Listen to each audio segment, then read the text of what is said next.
lumayan juga. Silakan, Dok. Iya, terima kasih banyak. Jadi saya sebenarnya sudah menyiapkan sebuah naskah pidato gitu ya untuk suatu acara.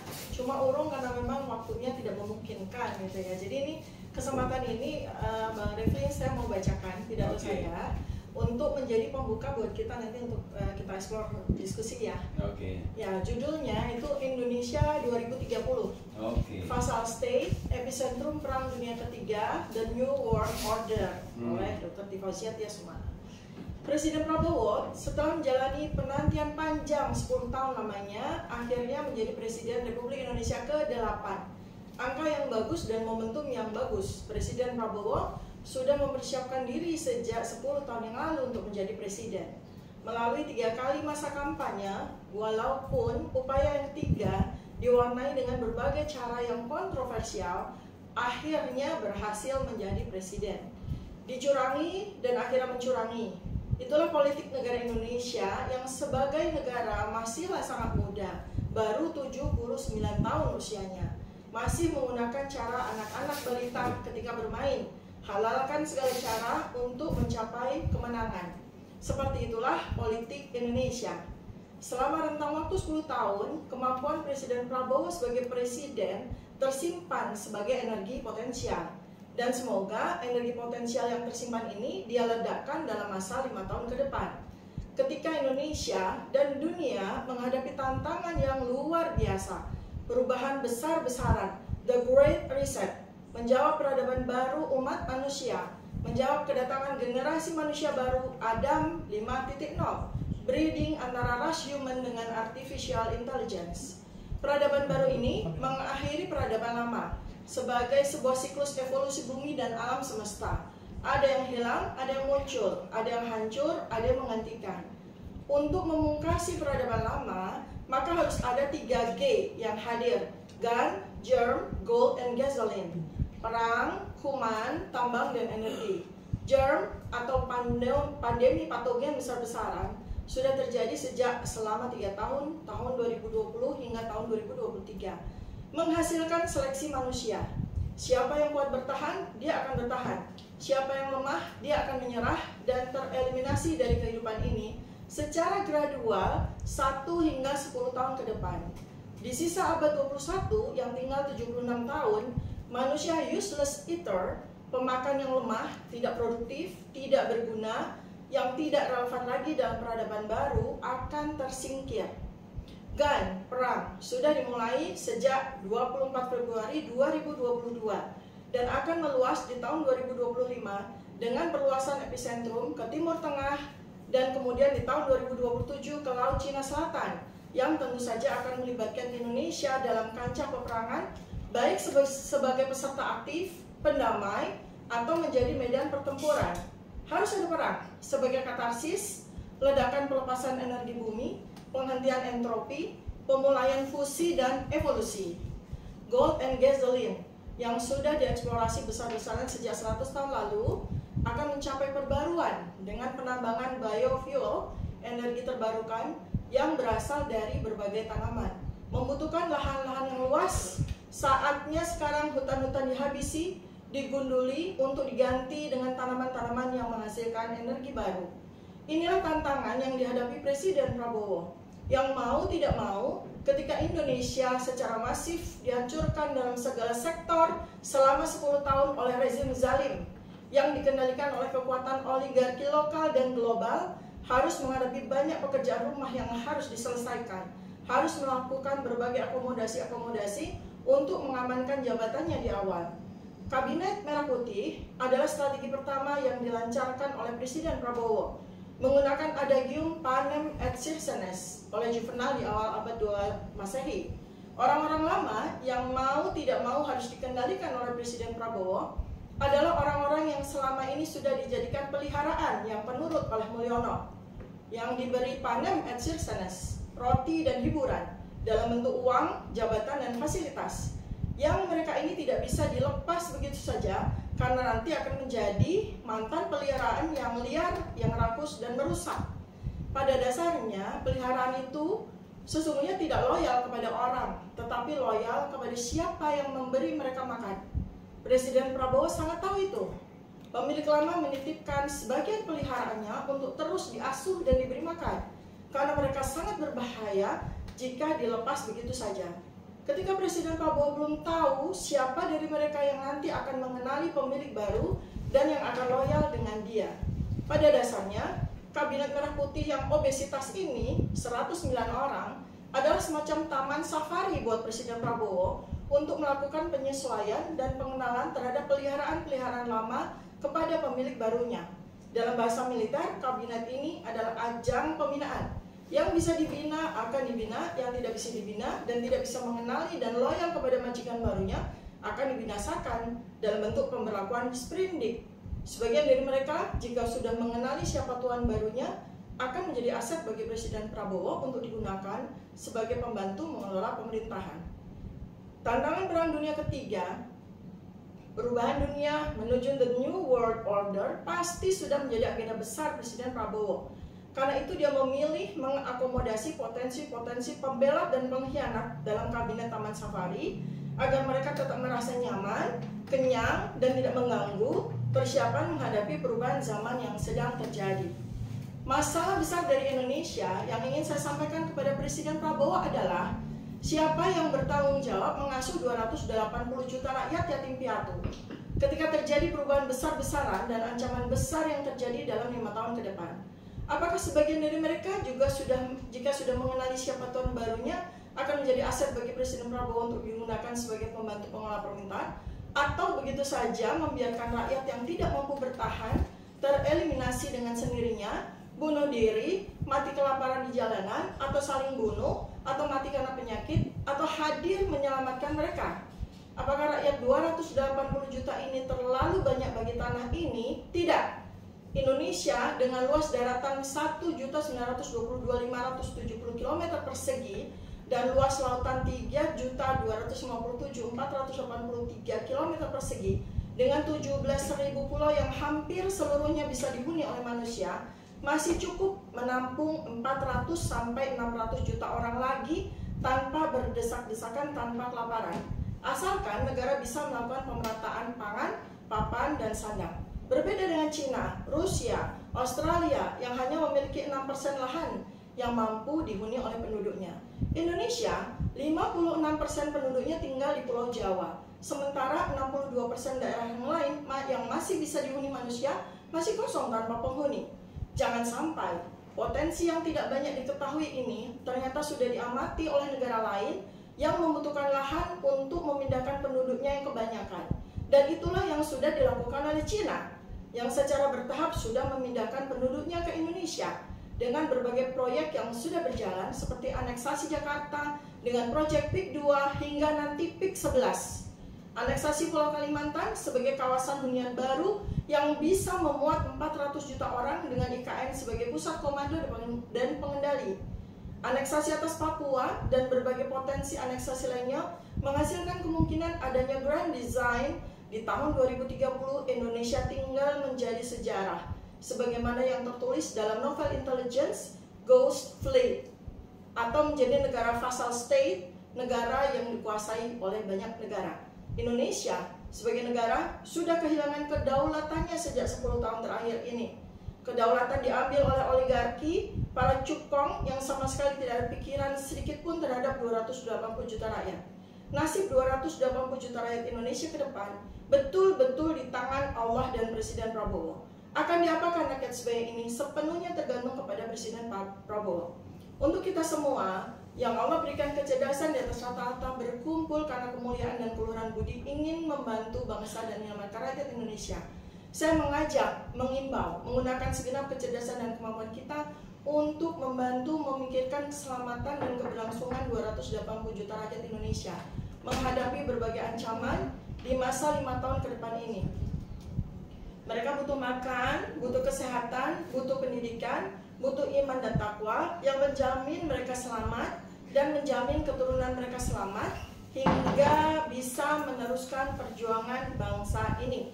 Mari saatnya kita himpun energi dan segenap kemampuan yang kita miliki untuk menyelamatkan rakyat. Presiden Prabowo bukan untuk dimusuhi, bukan untuk dilawan, karena musuh kita, lawan kita hanya dua, Mulyono dan Fufu Fafa. Pusatkan energi peperangan kita kepada dua orang itu. Pusatkan energi perjuangan untuk membantu menyelamatkan rakyat. Bersama Allah kita bisa menjadi pasukannya untuk menyelamatkan umat, bangsa, dan negara ini. Sekian dan terima kasih.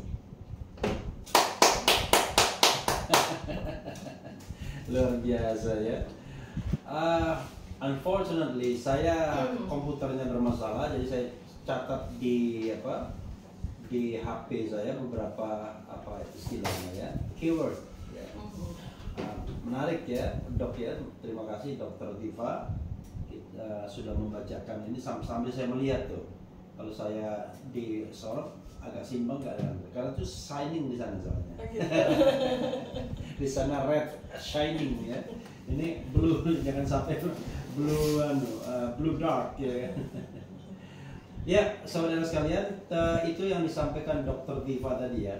Dok, saya bisa pinjam sebentar. Ya, jadi ada beberapa hal yang nanti saya akan bacakan lagi ya dalam kesempatan yang berbeda ya, dengan intonasi seperti orang baca puisi. Luar biasa, ini ada Fazal State, epicentrum Perang Dunia III, The New World Order ya. Luar biasa. Ya, buat saya nih dok ya. Boleh. Nanti biar saya bisa bacakan. Boleh. Dan dokter kan sudah tahu isinya apa. Pertanyaannya adalah dari mana kita mau mulai? Tapi saya mau dari kalimat terakhir saja. Itu kalimat yang paling penting. Saya mau bacakan kalimat terakhir gitu. Gido, apakah kita mau buka video yang baru ataukah ini dilanjutkan dulu? Hah? Lanjutkan, oke. Kamu nggak usah, santai aja. Oke ya, ini menarik kalimat terakhirnya ya. Mari saatnya kita himpun energi dan segenap kemampuan yang kita miliki untuk menyelamatkan rakyat. Presiden Prabowo bukan untuk dimusuhi, bukan untuk dilawan, karena musuh kita, lawan kita hanya dua, Mulyono dan Fufu Fafa. Pusatkan energi peperangan kita kepada dua makhluk itu. Pusatkan energi perjuangan untuk membantu menyelamatkan rakyat. Bersama Allah kita bisa menjadi pasukannya untuk menyelamatkan umat, bangsa, dan negara ini. Allahu Akbar. Allahu Akbar. Jadi dok, ini perkara serius pernyataan terakhir ini. Kok musuh kita cuma Mulyono sama Fufu Fafa? Bisa dieksplor. Ya, karena begini, jadi Presiden Prabowo ini kan seperti yang tadi kita sampaikan di awal, baru 9 hari. Cuma memang gini ya, jadi saya ingin mengulang karena ada sebuah kajian saya secara behavioral neuroscience yang sangat penting ya, mengenai bagaimana kita bisa mengenali seseorang. Itu dari karakter, kemudian dari empirical, dan bagaimana kita melihat pengalaman-pengalaman. Pak Prabowo, Presiden Prabowo ini kan orang yang kalau secara kepribadian itu kombinasi antara kolerik dan melankolik. Nah ini penting sekali ya. Kita punya presiden kolerik dan melankolik. Jadi kolerik apa? Kepribadian itu ada 4 lah kurang lebih ya. Tapi bisa kombinasi. Pertama tuh kolerik. Kolerik itu kepemimpinan, pemimpin gitu. Leader, singa, lion gitu ya. Kemudian pragmatik itu orang yang cenderung santai. Kemudian melankolik. Ya, kemudian sanguin. Sanguin itu orang yang dikendalikan oleh darah gitu ya. Jadi gampang panas gitu.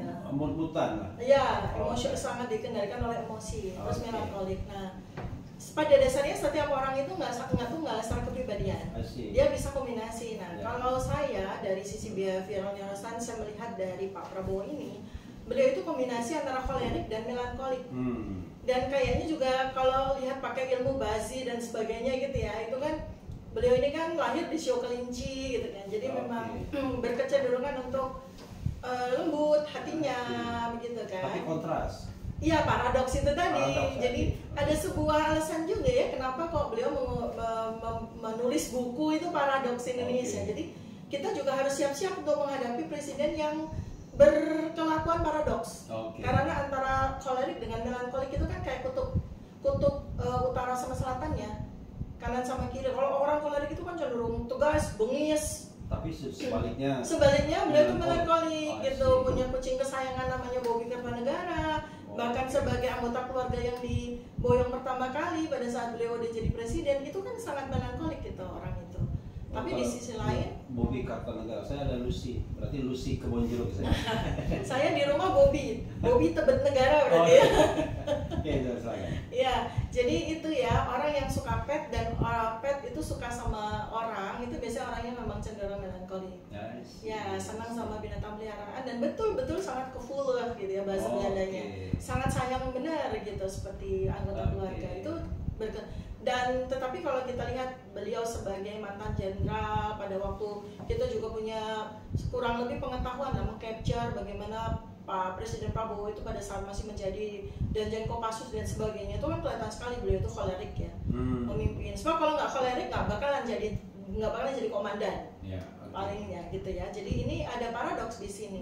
Nah, itu sangat bagus seandainya beliau bisa menggunakannya sebagai sebuah energi, sebagai sebuah kekuatan untuk bisa mengendalikan segala situasi yang saat ini benar-benar carut marut gitu. Jadi kayak ibarat kata 10 tahun itu orang pada berpesta pora, meninggalkan piring-piring kotor dengan segala macam makanan yang udah basi segala macam, dan udah habis-habisan utang pula karena yang dimakan itu nggak dibayar 10.000 triliun lebih bahkan kan. Nah itu tuh beliau itu ngadepin kayak gitu di meja messy, berantakan, piring kotor nggak karu-karuan, tambah utang lagi dari. Dan yang ikut pesta itu masih ikut dia. Masih ikut, bahkan kalau nggak salah 75%, dan itu harus seperti yang tadi saya bilang, mereka itu peliharaan yang kebayang nggak sih, yang begitu sudah luar biasa diberi segala macam uang, fasilitas dan segala macam, terus kemudian mereka tiba-tiba dilepas gitu.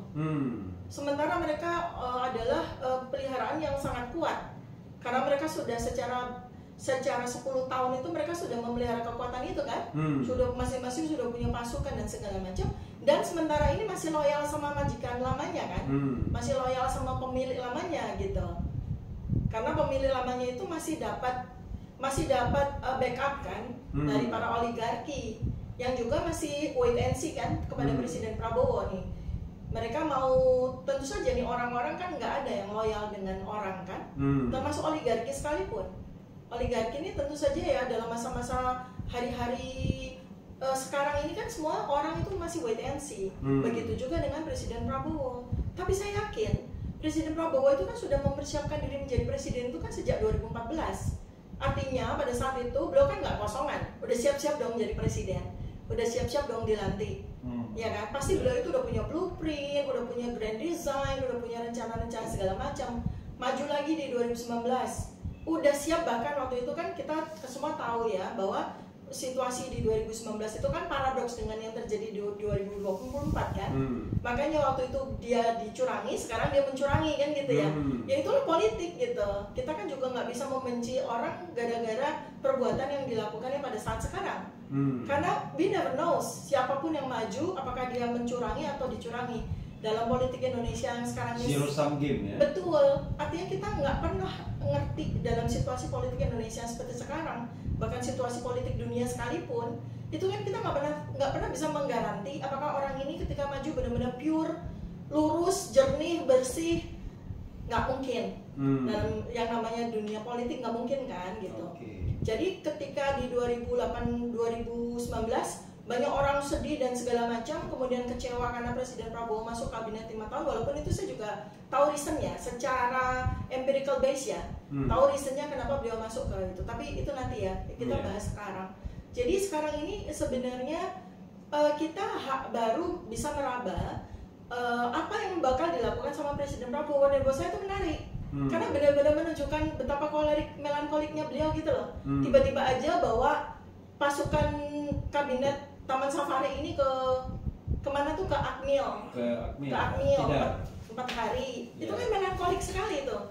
Karena pengalaman beliau sangat berkesan sekali yang membentuk kepribadian beliau di masa menjadi Akmil di situ, masa tentara. Dan beliau mengajak ini anak buahnya yang belum ketahuan gitu kan, putih merah birunya apakah bakal loyal dan seterusnya belum ketahuan. Masuklah ke Kawah Chandra di muka 4 hari gitu kan, dengan segala macam. Kenapa? Supaya dia tuh pengen, ini I'm your new boss gitu. Saya tuh bos baru kalian, saya jenderal, saya militer. Kalian harus segera mengenali saya. Karena 10 tahun kalian itu punya majikan yang nggak karu-karuan. Backgroundnya nggak jelas, pendidikannya nggak jelas, meng-guidance kalian sebagai pemimpin juga nggak jelas gitu kan. Sekarang ini saya nih. Makanya kemarin kan saya perhatiin waktu pidato selama 4 hari memberikan arahan dan kepada anak buahnya ini kan bener-bener saya loh Jenderal Prabowo nih, ya kan. Dan saya wonder ya dalam beberapa bulan kayaknya kontribusinya Dr. Terawan nih, beliau amat sangat sehat sekarang buat saya. Dibandingkan waktu kampanye beberapa bulan yang lalu sebelum beliau sehat betul. Ingin tunjukin sekaligus ingin menunjukkan kepada banyak orang yang meragukan, termasuk saya ya. Karena main dia lagi sehat soalnya. Tubuhnya juga sehat sih. Iya enggak karena mainnya udah sehat ya. Karena betul. mainnya sehat, makanya tubuhnya jadi ikut ya. Dan kayaknya ada pemeliharaan kesehatan yang spesial dari Dr. Terawan sepertinya. Jadi saya kan melihat sekali dari mata seorang dokter ya, bahwa kesehatannya Pak Presiden Prabowo pada saat kampanye itu rendah sekali. Rendah sekali. Sekarang tuh beliau. Dan emosionalnya juga. Emosinya juga ya sangat enggak. Nah sekarang ini beliau udah steady. Cita-cita yang udah belasan tahun udah tercapai. Cuma sekarang ini beliau dalam kondisi yang saya tidak sepakat kalau dibilang insecure apa tidak confident, saya nggak sepakat.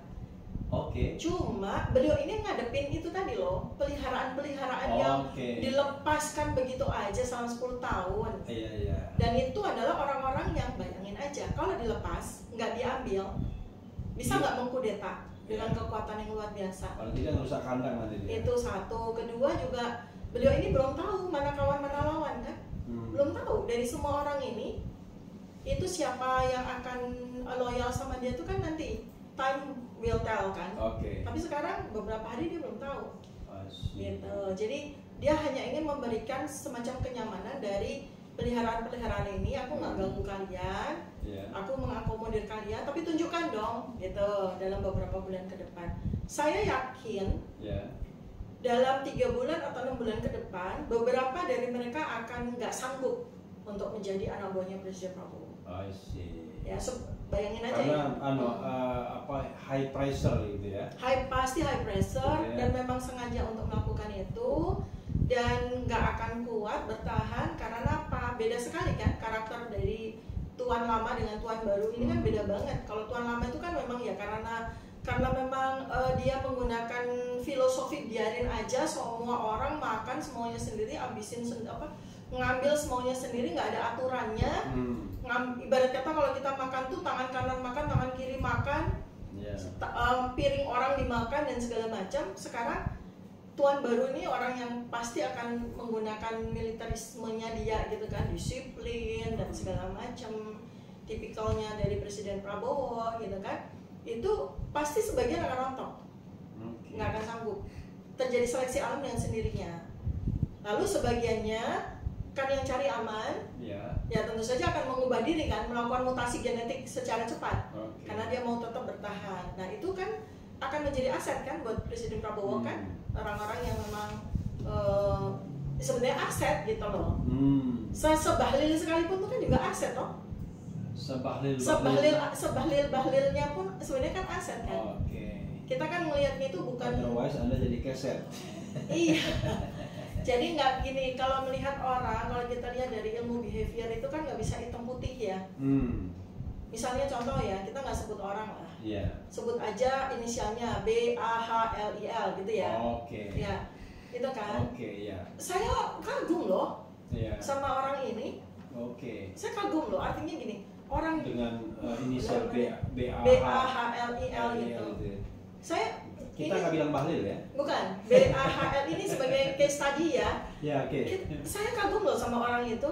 Sampai saya bertanya-tanya sama orang-orang dekat dia gitu, yang tahu sejarahnya. Itu anak-anak kampung, desa, dengan pendidikan orang miskin banget, dengan yang nggak karu-karuan pendidikannya, SD nggak jelas gitu ya, sampai kuliah gitu ya. Itu bisa loh jadi menteri gitu kan. Terlepas dari apapun yang dilakukan kan. Sibuk S3 pula. Dapat S3 pula, 1,5 tahun pula kayak gitu. Apapun yang dia lakukan, Dan orang percaya lagi. Dan orang percaya kan, dan orang percaya Itu yang paling penting loh. Dan dia berkuasa loh, gitu kan? Dia berkuasa loh, gitu. Dia ketua umum partai nomor 2 terbesar. Loh, dia bisa loh somehow. Coba bayangin, dia bisa menjadi ketua umum Golkar. Bayangkan. Jangan-jangan dia bisa menentukan hidup kita juga jadi. Loh ya, artinya itu orang hebat kan? Terlepas dengan segala macam kontroversinya, karena inilah paradoks Indonesia tuh kalau mau jadi tokoh harus kontroversial. Mau jadi influencer, mau jadi apapun sekarang di Indonesia tuh harus kontroversial kan? Kalau berani banget. Berani banget, ngaco banget, nggak tahu aturan. Kalau pinter banget. Pinter banget, bodoh banget. Kalau jadi lawak banget. Kan begitu ya, jadi ya udah. Walaupun ada yang mantan pelawak di istana nggak dipakai. Inisialnya? Kita nggak bilang inisialnya ya, sebut saja dia. Lupa lagi namanya siapa. Tapi ini ya serba paradoks. Darah yang mirip Bahlil. Oh gitu ya. Oh itu yang suka pakai sorban. Oke dok, terus ya dok. Apa nih pertanyaan? Iya, jadi paradoks ya. Paradoks. Jadi oke, kita lanjutkan tadi kan. Jadi ada poin yang menarik dari dokter. Dokter berbeda sama orang yang mengatakan bahwa Prabowo ini tidak confidence. Bagi dokter Prabowo confident, very confident. Cuma dia pengen tahu nih Taman Safari ini, ya, dia nggak mau lepas. Kalau dia lepas jadi hewan liar. Oh iya. Karena itu dia akan tahu selama 6 bulan pertama dia akan tes mana yang akan loyal padanya dan mampu dan mau bekerja, mana yang kemudian loyal tapi nggak mampu bekerja atau tidak loyal sama sekali. Nah, ini dokter meyakini itu dari faktor apa? Empirical ya.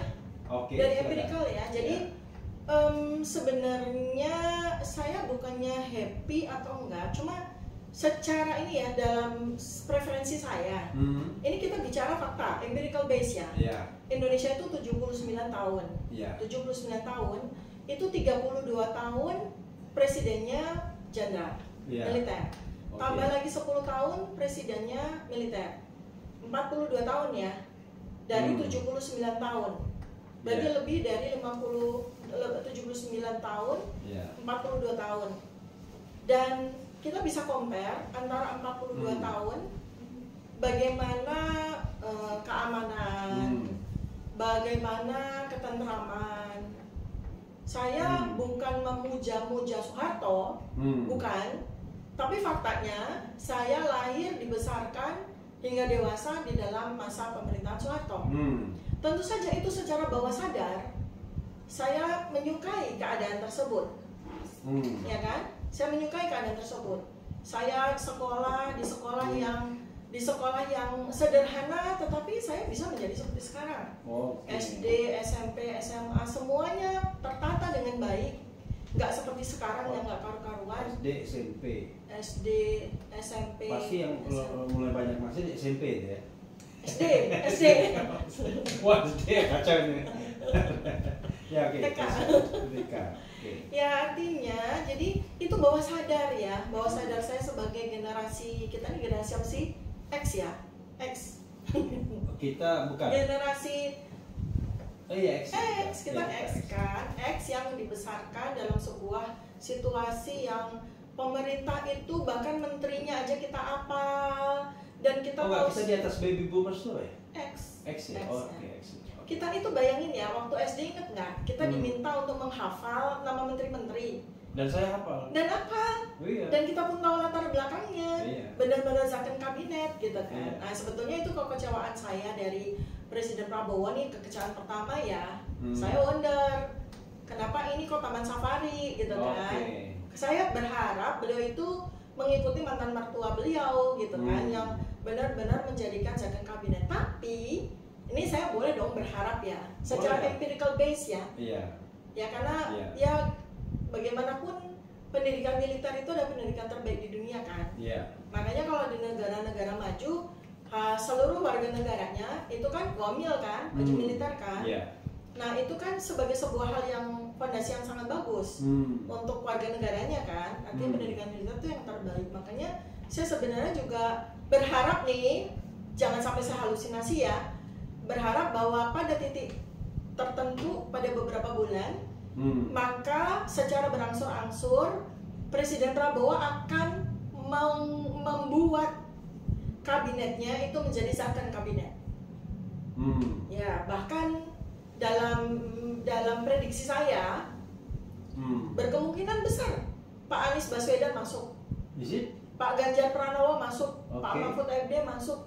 Kenapa saya ingat apa yang beliau sampaikan, bahwa saya akan merangkul, saya akan memasukkan semua orang-orang itu ke dalam kabinet saya. Dan saya juga nggak akan heran seandainya Pak Anies Baswedan, Pak Ganjar Pranowo atau Pak Profesor Mahfud ditawari, mereka pasti akan mau. Iya. Hypothetical ya, empirical base ya. Empirical base. Ini berarti dua vice versa ya. Alasannya kan harus bolak-balik ya. Apa alasan Prabowo untuk misalnya merekrut Anies, ya kan? Dan kualitas apa yang kemudian cocok untuk orang seperti Anies, ya kan? Posisi apa yang cocok untuk kualitas seperti Anies? Ya? Kedua, apa alasan Anies sehingga dokter secara hypothetical mengatakan Anies akan terima itu? Silakan, itu dari dua sudut pandang itu. Variabel-variabel ya. Variabel-variabel. Presiden Prabowo secara usia, menurut saya tidak punya ambisi untuk maju lagi di 2029. Ya, menurut secara usia ini kan kita bicara empirical base ya. Kita bicara dari satu variabel ke variabel yang lain. Jadi 5 tahun ini ada pertama. Dia kan 78 tahun ya. Ya, kita nggak bicara Presiden Joe Biden ya. Kita bicara Presiden Prabowo yang seorang yang sangat kayak habis-habisan energinya beliau pada saat menjadi jenderal. Beliau banyak menghadapi pertempuran dan segala macam. Jadi itu resources yang habis-habisan pada waktu itu gitu. Ya kan? Sehingga saya tidak membayangkan bahwa secara physically beliau akan maju di tahun 2029. Satu ya. Jadi ini adalah sebuah pertarungan yang hebat sekali untuk beliau untuk menghasilkan legacy. Dan saya kalau lihat dari backgroundnya keluarga beliau, latar belakang pendidikan dan sebagainya, legacy amat sangat penting. Dan orang-orang seperti beliau ini, legacy itu bukan dari infrastruktur, dari bangunan dan segala macam, bukan. Legacy itu adalah value. Dan beliau ini orang yang jenius, sangat suka membaca, dan saya pasti tahu genre bagaimana legacy itu. Value sama ya, paling tidak yang paling mengesankan adalah beliau hafal nama-nama delegasi yang datang tanpa melihat teks gitu ya. Bukannya pakai teleprompter? Kayaknya enggak ya. I don't know exactly. Jangan-jangan ada teleprompter ya. Itu lupa ya. Sorry ya. Teleprompter. Tapi terkesan dia mengingat loh. Mengingat dan ya menghafal, mengingat dan terkesan. Tapi ya I don't know exactly. Nanti dibilang kita memuja-muji lagi. Silakan. Enggak, saya juga ya artinya kalau pada kesempatan yang lain saya mau mengkritisi dan segala macam, saya punya resources untuk mengkritisi beliau selama 5 tahun gitu. Karena saya dalam posisi saat ini, saya juga sudah bilang kepada banyak orang bahwa saya tidak menjadi oposan. Saya tidak menjadi oposisi, tapi saya menjadi ilmuwan yang kritis dan tajam. Karena saya juga ingin. Kalau sama Mulyono oposan? Bukan oposan, musuh. Tapi untung dokter nggak pernah dipanggil ke Bareskrim. Oke, terus ya. Bukan kepada orangnya ya. Iya. Pada behavior, perilaku. Kepada perilaku dan kepada dampak kehancuran dan kita nggak ada urusan sama orangnya. Iya, kita nggak ada. Makanya Mulyono kan. Iya. Ada lagunya kan, Mulyono, engkau sumber segala apa? Lagu Mulyono ya. Bukan. Oke, silakan.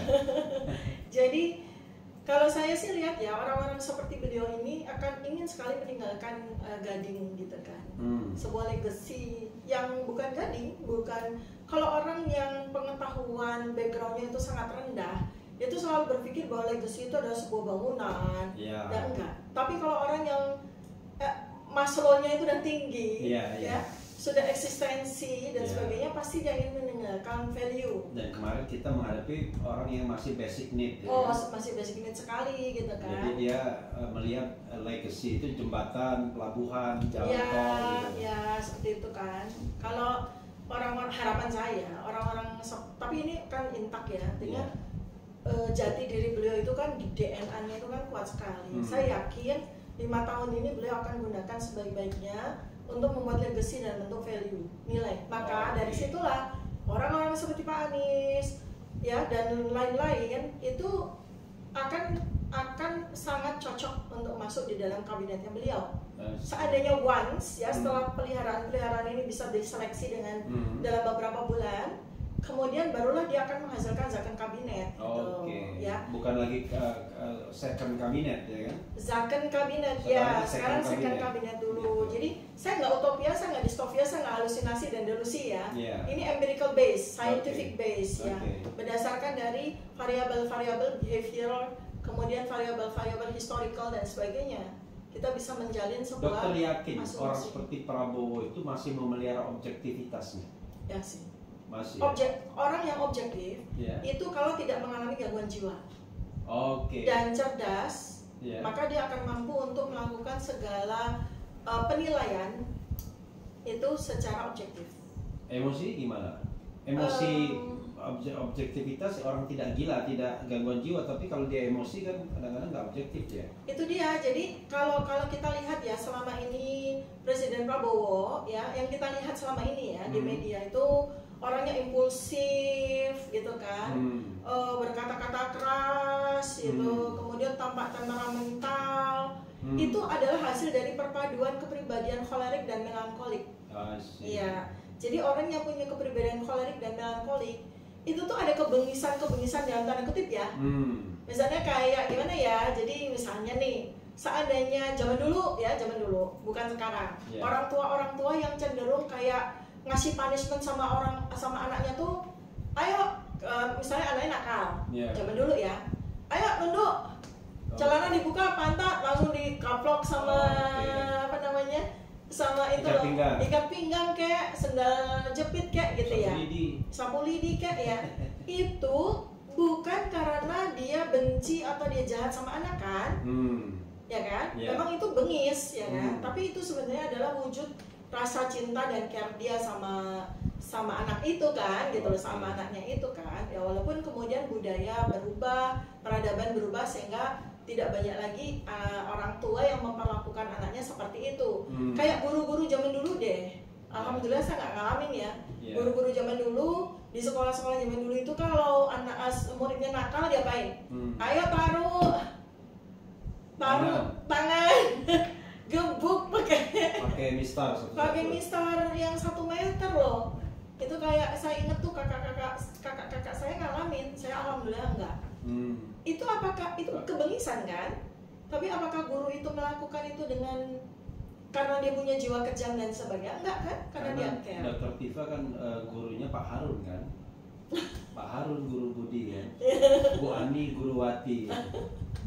Pak Harun, bapaknya Pak Refli Harun.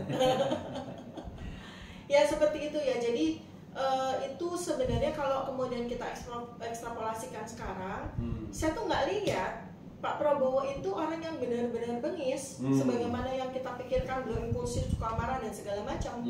Dari mana kita bisa lihat?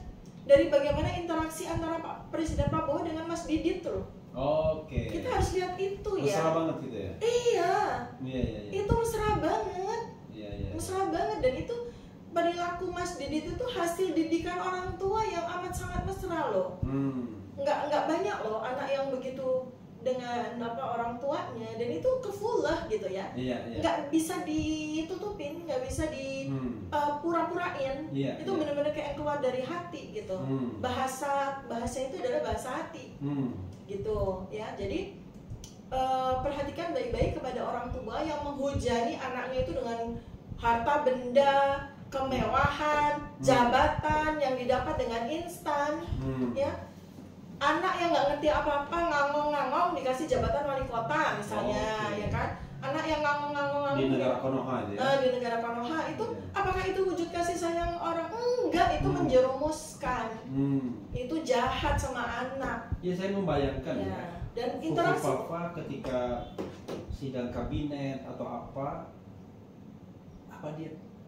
dia merasa nyaman luar, karena pertama dia tidak dikasih peran, dia duduk doang kan. Saya membayangkan saya kalau misalnya dalam suatu lingkungan seperti itu, ngomong kita nggak berani, kita nggak pede, bercanda pun kita nggak berani, yang kita hadapi orang-orang tua semua.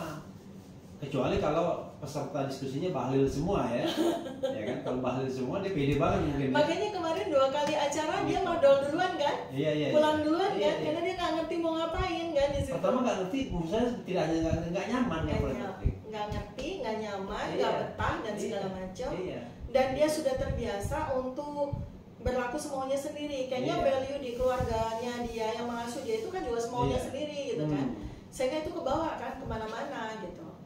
Alasannya kemarin aja madol dari itu tuh dari acara di Akmil itu kan, karena dia mau bagi-bagiin buku. Coba itu kan yang nggak kebayang gitu kan. Ada seseorang yang bahkan bosnya belum keluar, belum selesai acaranya, dia duluan dan dia tuh main gitu kan, main untuk kampanye gitu kan. Makanya jadi kalian yang mendukung Fufu Fafa ya kan, kalian sedang menyiksa dia. Benar, lagi tersiksa dia. Dia itu hanya pede kalau dia datang kemana-mana, ke gorong-gorong, ke terowongan gitu, kan, yang seremonial sifatnya. Tapi begitu sidang kabinet, itu hal yang paling dia benci buat jangan-jangan. Itu stres banget itu.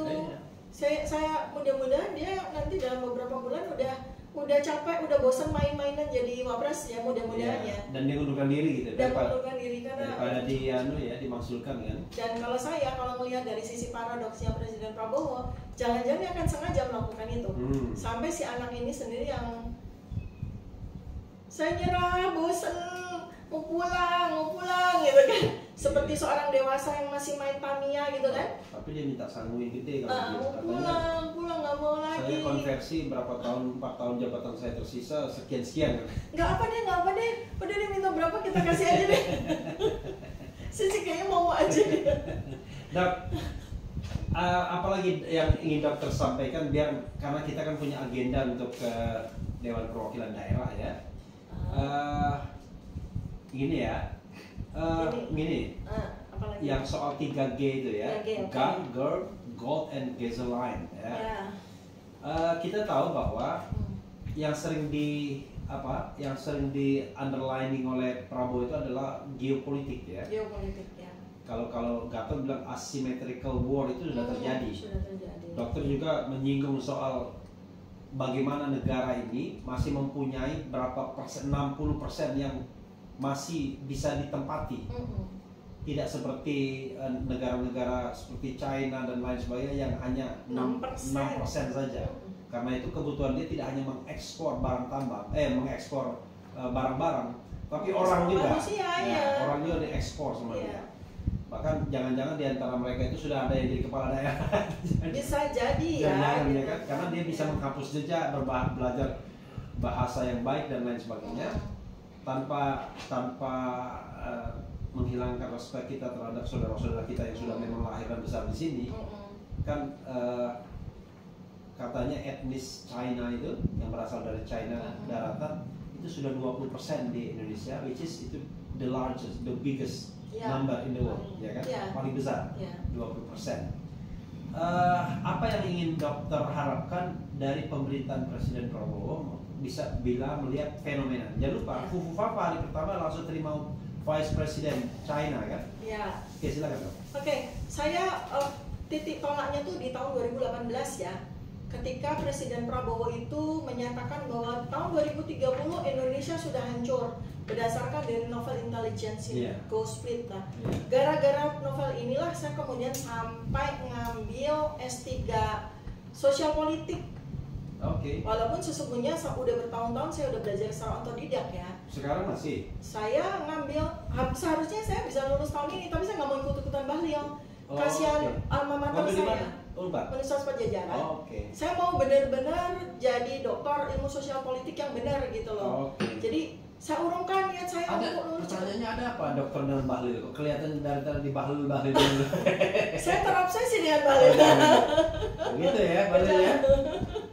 Saya terobsesi, bukan karena perilaku-perilaku yang tidak sebiasanya itu kan sebagai orang yang belajar behavioral neuroscience kan menarik ya, gitu kan, menarik ya buat saya. Oke, balik lagi ke 2018. Jadi ini karena beliau mengatakan itu dengan sangat percaya, makanya karena itu kemudian saya lakukan kajian. Sekarang secara formal, geopolitik secara formal, benar bahwa memang dunia ini itu ada siklusnya ya untuk terjadi perang dunia ketiga. Saya mengingatkan bahwa di abad 20 itu sudah 2 kali terjadi perang dunia, pertama dan kedua. Dan waktu-waktunya itu memang kayak semacam ada sebuah siklus waktu ya, per 50 tahun sekali gitu kan. Dan itu udah terjadi. Lalu di kita di sekarang ini abad 21 kita udah 24 tahun. Why not nggak terjadi perang dunia? Udah jadwalnya gitu kan.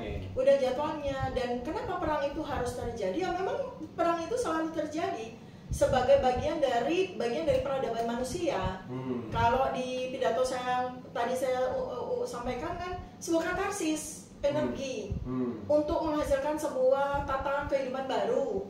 Nah, masalah tata kehidupan baru ini kan sudah dijadwalkan juga, sudah diagendakan, the Great Reset. Kita ingat waktu Perang Dunia Kedua, apa yang terjadi? The Great Reset. Negara-negara yang lama dihancurkan, negara-negara baru dimunculkan, termasuk Indonesia, ya kan?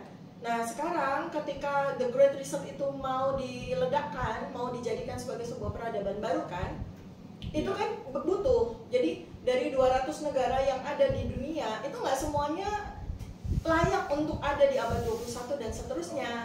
Maka nanti akan ada negara-negara yang hancur, akan ada negara-negara baru yang muncul, akan ada negara-negara yang di-squeeze, di-merge jadi satu negara, atau ada negara yang dipecah. Dan kalau saya menganalisis dari novel yang disukai sama Presiden Prabowo, dan sampai hari ini beliau tidak menganulir loh. Oh enggak benar. Beliau malah bilang pada kesempatan pidato pada beberapa tahun yang lalu, beliau bilang ini adalah working scenario. Working scenario, apa itu namanya? Predictive programming, bahasa ilmiahnya ya, predictive programming. Jadi segala sesuatu yang terjadi di depan itu sudah didesain jauh-jauh hari, termasuk adanya perang dunia ketiga yang sekarang udah dimulai sejak 2 tahun yang lalu. Sekarang hari-hari ini udah meluas ke Timur Tengah kan? Hari-hari ini udah meluas ke Timur Tengah, dan sebentar lagi ya, kata Bu Kony juga confirm kan, sesuai dengan yang dilakukan kajian-kajian oleh para ahli geopolitik, bahwa perang dunia ketiga akan meluas di Laut Cina Selatan. Itu jadwalnya antara 2025 sampai 2027. Itu kan ada pada saat Presiden Prabowo menjabat sebagai Presiden Indonesia. Laut Cina Selatan berarti kita antara menjadi peserta aktif, atau kita menjadi pendamai, atau kita menjadi medan pertempuran gitu kan. Kalau di buku Goslip kita menjadi medan pertempuran, kita ini menjadi medan pertempuran. Nah, jadi hal-hal seperti itu yang buat saya ya memang ini adalah sebuah keniscayaan dunia. Dan saya pernah dengar langsung dari Prabowo, kita itu memang akan menjadi yang namanya battlefield, medan pertempuran ya, kan ya. Antara kekuatan blok barat sama blok timur. Betul, terjadi. Tapi nanti mereka meninggalkan kita dalam keadaan kondisi porak-poranda dan karuan. Iya, sama persis seperti ya, makanya beliau kan sangat percaya ya. Jadi benar ya, kuman, virus kan udah terjadi. Sama seperti waktu awal abad 20 terjadi pandemi besar-besaran, flu burung, ya Spanish flu namanya, dan kemudian diikuti dengan Perang Dunia Pertama. Lalu 10 tahun kemudian terjadi Perang Dunia Kedua kan. Sekarang kita udah mulai dengan pandemi kan. Entah itu pandeminya bersifat natural, bersifat non natural, bersifat artifisial dan sebagainya, entah terjadi pandemi. Dan dampaknya sudah kita rasakan. Sudah kita rasakan. Maka jadwal berikutnya apa? Ya perang, kan benar terjadi kan? Perang setempat di Eropa, Ukraina sama Rusia, sekarang meluas pada perang Timur Tengah, sekarang akan meluas ke Laut Cina Selatan, karena ini Taiwan sama Cina udah ada baripan. Kapal-kapal nuklir udah nongkrong di sana tuh, di Guam udah nongkrong, di Darwin udah nongkrong ya kan, milik US NATO kan udah nongkrong. Hilir mudik di Laut Banda udah hilir mudik nih, yang dari sana, dari mana, dari Guam ya, sama yang dari Filipina udah nongkrong ke Natuna.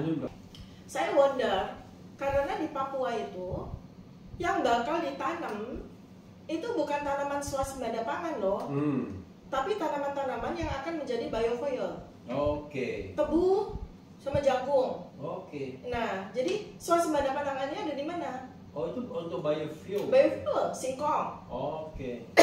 Jadi sebenarnya agenda oligarki juga loh. Iya, makanya ini sebenarnya yang hutan-hutan di Kalimantan dibabatin, Iya. Papua dibabatin, itu sebenarnya mau dan benar-benar sudah dirancang untuk menanam tebu, I see. menanam singkong, menanam jagung, itu benar-benar untuk tanaman pangan atau untuk biofuel. Oke. Udah jelas, sekarang Pertamina udah bilang untuk biofuel. Nah, karena itu saya worry dengan soal pangan. Kalau benar-benar terjadi perang dunia ketiga meluas di Laut Cina Selatan, ini 280 juta rakyat ini mau dikasih makan apa? Makanya sekarang ini saya menghidupkan titik-titik yang saya punya ya. Saya punya komunitas itu 2.800 titik di seluruh Indonesia. Ini sekarang udah saya hidupkan. Mereka ini adalah para relawan di waktu pandemi. Ya. Ada 2.800 titik di seluruh Indonesia, ada 2 jutaan orang lebih. Ya, itu sekarang saya hidupkan lagi untuk apa? Untuk untuk segera bekerja untuk menciptakan kantong-kantong pangan di seluruh Indonesia. Karena seandainya prediksi saya benar bahwa yang sedang akan ditanam food estate dan sebagainya itu sebenarnya bukan food estate, tapi sebenarnya adalah tanaman-tanaman untuk biofuel. Oke. Ya itu kan sebenarnya seperti terjadi 500 tahun yang lalu di Indonesia kan, ketika bangsa yang tinggal di Indonesia 400 kerajaan itu kemudian didatangkan para saudagar termasuk VOC dari Eropa, kemudian mereka dalam tanda kutip menjajah bekerja sama dengan kerajaan-kerajaan yang dia ada di Indonesia. Itu mereka apa yang mereka lakukan? Mereka membabati hutan-hutan sagu, membabati kebun-kebun singkong, which is itu adalah tanaman pangan asli Indonesia, termasuk juga membabati tanaman-tanaman padi asli Indonesia.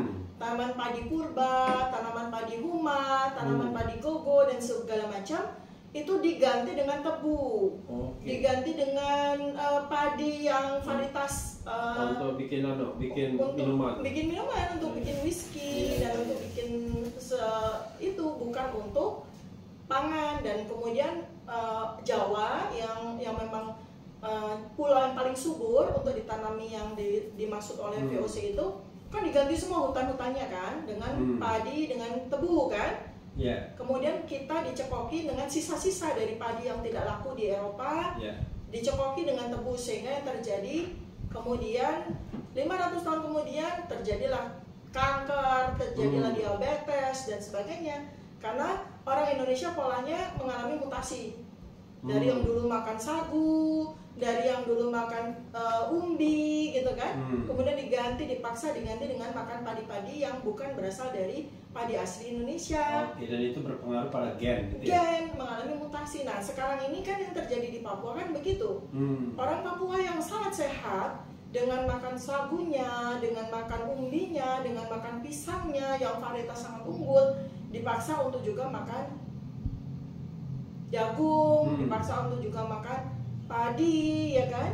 Sehingga terjadi mutasi genetik. Saya kan belasan tahun punya riset di Papua kan, sangat ngeri dengan keadaan terjadi mutasi genetik pada tubuh mereka kan. Jadi itulah yang saya mention kepada Presiden Prabowo ya. Artinya oke deh, karena memang ini gun, germ, kemudian gold and gasoline ya, itu kan berubah menjadi energi terbarukan kan. Nah ini pemerintah Presiden Prabowo akan hanya fokus sama tanaman biofuel atau juga memikirkan kebutuhan pangan rakyat di tengah-tengah kita nanti akan mengalami perang dunia ketiga. Ini bagaimana dengan kantong-kantong pangan, apakah sudah disiapkan atau belum? Karena 10 tahun kemarin pemerintahan Mulyono hanya menyisakan impor beras besar-besaran untuk memenuhi kebutuhan beras di Indonesia. Apakah sekarang ini nggak terjadi lag? Ya kan? Apakah lag itu diisi dengan impor lagi? Atau ada waktu nggak untuk memikirkan bagaimana menggerakkan 280 juta rakyat untuk segera cepat-cepat menanam tanaman pangan asli Indonesia yang ketika nanti di tahun 2025 sampai 2027 itu sudah bisa dipanen. Tanaman-tanaman yang memastikan bahwa orang Indonesia itu kan sehat. Dan itu bukan padi, bukan jagung, bukan singkong, bukan. Tapi tanaman-tanaman yang bisa ditanam di pekarangan sempit, di jalanan, dimanapun yang ada tanah, bahkan pakai polybag sekalipun. Dan insya Allah 2 tahun kemudian akan bisa dijadikan sebagai pasokan pangan pada masa perang itu terjadi gitu. Jadi itu yang pengen banget sih sebenarnya saya, mudah-mudahan Pak Prabowo itu ya nyimak YouTube ini ya, supaya beliau benar-benar memahami betul, karena beliau orang yang sangat cerdas, beliau wawasannya sangat luas, tapi pada beberapa ya kan kita nggak bisa cerdas semuanya kan. Perlulah orang yang ngerti nutrisi didengerin gitu loh. Karena jangan sampai nanti kita lag nih, karena kalau tahun 2025 perangnya epicentrumnya ke Laut Cina Selatan, habis pasokan kita mau impor kemana? Nggak ada. Penduduk kita akan kelaparan, dan itu ngeri sekali gitu. Kalau nggak kita mulai dari sekarang 2 tahun nih masaknya, dimana kita bisa menyiapkan kantong-kantong pangan di seluruh Indonesia. Contoh tuh gampang, pisang. Pisang, umbi, semua bisa ditanam di pekarangan semua orang. Kita makan umbi, makan pisang. Terus ikan, bisa ditaruh di semua selokan, ditaruh di semua kali, ditaruh di semua, pokoknya segala macam yang ada airnya, ikan bisa diternakkan di situ. Ayam, saya gini, ternak makan bergizi ya, saya sangat setuju. Gratis boleh, tapi kalau bisa kasih uang itu untuk beli ayam hidup. Oke, bukan ayam mati. Bukan ayam mati yang habis, maaf jadi feses. Kasihlah keluarga-keluarga, bukan anak-anak aja, ayam, kambing dipelihara, atau bukan kambing sapi susah, ayam aja deh. Ayam, ikan, itu uang ratusan triliun itu dibelikan bibit ayam, dibelikan bibit ikan, bibit pisang, bibit alpukat, bibit pepaya, umbi, kasih semua keluarga. Itu udah makan yang bergizi, yang sangat tinggi kualitas gizinya. Orang itu makan pisang, umbi, ya, alpukat, tanaman hasil Indonesia ya, makan telur, makan daging ayam, makan ikan, itu udah sehat sampai akhir hayat. Tapi kalau makanan itu disediakan dengan bentuk kotak yang kemarin saya lihat itu, ngeri. Begini dok, soal fufu fafa ya, saya tiba-tiba tercekat dengan berita terbaru ini. 200 ahli kesehatan mental nyatakan Trump tak layak jadi presiden, punya gangguan narsistik. Itu satu ya. Yang kedua, Mentan Amran Sulaiman kembali copot pejabat Kementan gegara minta fee proyek 700 juta. Saya mau relate dengan apa yang terjadi di dalam negeri ya. Kita punya persoalan fufu fafa. Orang pasti tidak percaya kalau dokter mengatakan dia punya masalah mental illness dan lain sebagainya. Tetapi even seorang Donald Trump saja sudah pernah jadi presiden, memimpin negara adidaya. Tapi tiba-tiba ada 200 ahli yang mengatakan dia punya gangguan jiwa. Itu satu. Silakan dokter ini kan. Dan terakhir, kayaknya mulai cari-cari muka nih menteri, mencatin yang korup-korup ya.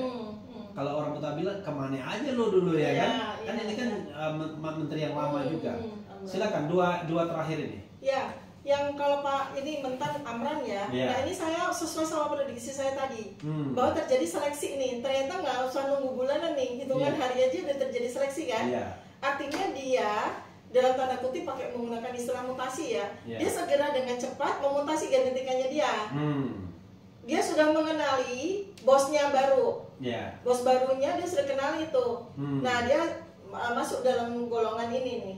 Oke. Golongan yang sudah berhasil dijinakkan nih. Oke. Ya, dia sudah golongan yang akan loyal kepada tuan baru. Tuan baru, ya. Ini nanti akan diikuti oleh gelombang-gelombang yang lain nih. Dan biasanya kita akan tahu background-backgroundnya itu akan sama tuh seperti Pak Amran Sulaiman ya. Gitu ya, itu satu itu. Jadi saya yakin tidak akan terlalu lama banyak menteri-menteri yang masuk dalam kabinet Taman Safari ini itu yang akan mengikuti jejak dari Pak Amran ini. Dan itu mereka udah mengenali dengan cepat tuan barunya siapa, karakternya seperti apa, dan mereka ingin survive di situ kan. Bahaya nggak orang kayak begitu ya, yang menyesuaikan diri begitu? Oh enggak, justru tidak bahaya. Justru workable dia ya? Iya, sebab artinya dia bukan leader. Bisa juga dia leader, cuma dia pandai, artinya dia cepat mimikri kan? Cepat melakukan mimikri gitu.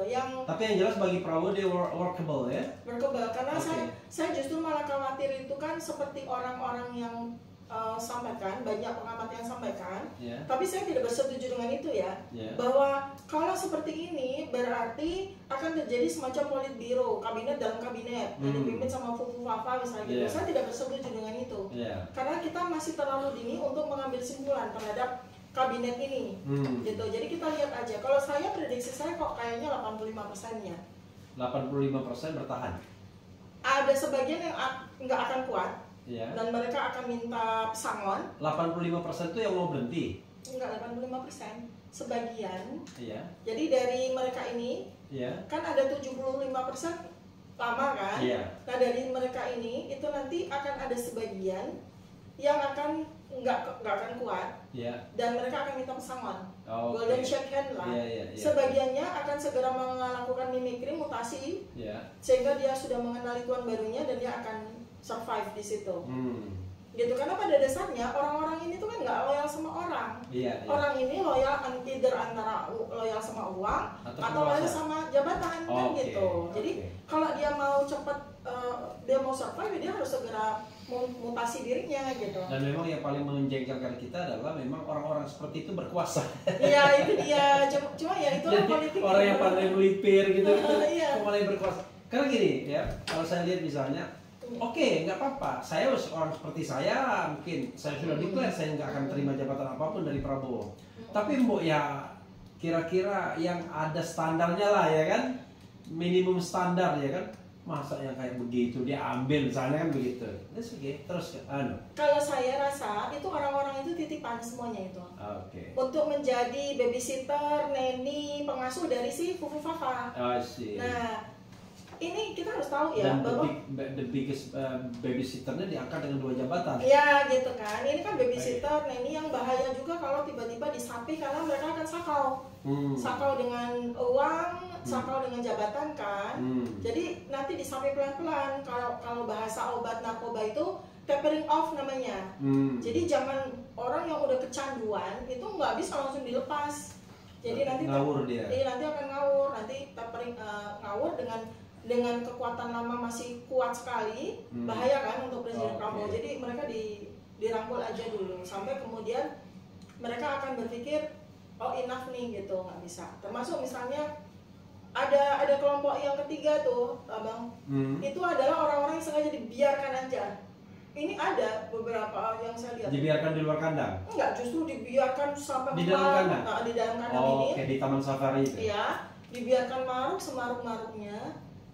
Lihat aja, itu nanti akan jadi orang yang duluan di sprindik tuh. Lihat aja. Karena nanti masyarakat akan melakukan penilaian gitu. Harapan saya Presiden Prabowo tidak melakukan pressure terhadap rakyat yang kritis seperti kita-kita. Harapan saya. Iya, nanti malah kita duluan yang ditangkap sama Prabowo kan. Saya rasa sih enggak ya. Saya rasa sih tipikal orangnya enggak begitu. Tapi bisa membiarkan dia karena Anasir Mulyono masih ada di bawah, mungkin di penegak hukum lainnya, dan dia biarkan cuci tangan gitu. Itu kan seleksi ya. Artinya kan itu tadi namanya tuh seleksi itu kan siapa yang kuat dia akan bertahan, siapa yang lemah dia akan menyerahkan gitu. Nah, maksud saya tadi gini, Prabowo tidak punya intention untuk katakanlah mengkandangkan orang-orang kritis kan gitu yang mau berdialog. Tetapi dia membiarkan Anasir lama itu bekerja.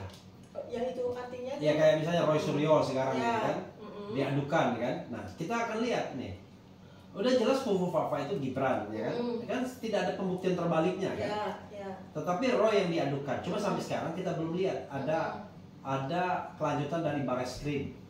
Kemarin ada ibu-ibu ketika orasi tiba-tiba menggunakan kata-kata yang katakanlah sangat keras terhadap Jokowi, ya kan? Sampai ada kata bunuh dan lain sebagainya. Dan itu dikapitalisasi sebagai seorang perencanaan. Gimana emak-emak, nenek-nenek 60-70 tahun gitu ya. Tiba-tiba saya pula yang dibuat diseret-seret. Ini dasar kalian ini. Nanti polisinya juga bingung di mana keterlibatan saya. Ya sebenarnya gini, kalau makanya saya melakukan underline terhadap seleksi ya, proses seleksi itu loh.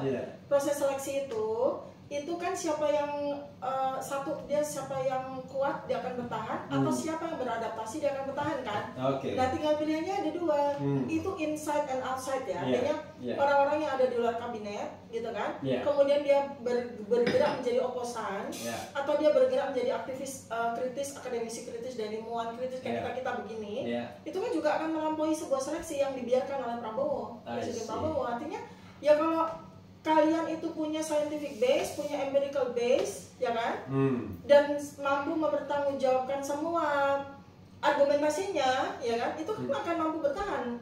Sungguh pun misalnya kayak Mas Roy akan di ini, dia kan dengan argumentasi yang jelas. Nah, itu akan seleksi alam. Akan terjadi seleksi alam. Jangan seleksi Bareskrim. Enggak, seleksi alam. Mudah-mudahan ya, mudah-mudahan. Kalau seleksi Bareskrim, nanti dipesantrenkan dulu 6 bulan, 9 bulan.